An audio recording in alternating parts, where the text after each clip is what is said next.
Subscribe to Color Frames.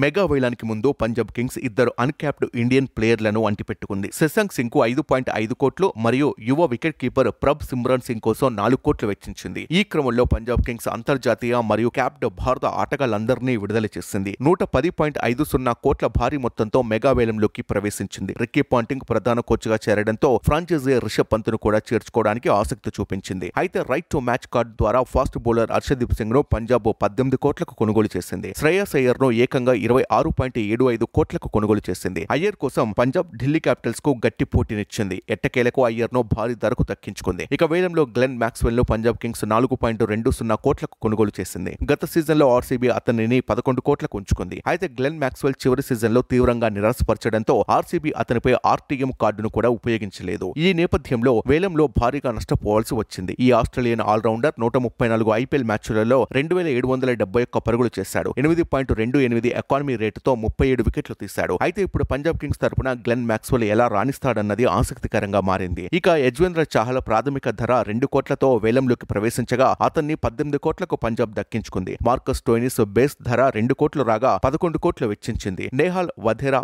Base praise 30 లక్షలు అయితే 4.20 కోట్లు పెట్టి కొనుగోలు చేసింది. హర్ప్రీత్ బ్రార్ బేస్ ప్రైజ్ 30 లక్షలు అయితే 1.50 కోట్లకు అమ్ముడుపోయాడు. విష్ణు వినోద్ బేస్ ప్రైజ్ 30 లక్షలు కాగా 95 లక్షలకు పంజాబ్ అతన్ని తీసుకుంది. వైశాఖ్ విజయ్ కుమార్ ప్రాథమిక ధర 30 లక్షలు కాగా 1.80 కోట్లకు దక్కించుకుంది. యష్ ఠాకూర్ ప్రాథమిక ధర 30 లక్షలు అయితే 1.6 కోట్లకు పంజాబ్ అతడిని తమ జట్టులోకి తీసుకుంది. వీడియో మీకు నచ్చినట్లయితే ప్లీజ్ లైక్ చేయండి, షేర్ చేయండి, కామెంట్ చేయండి.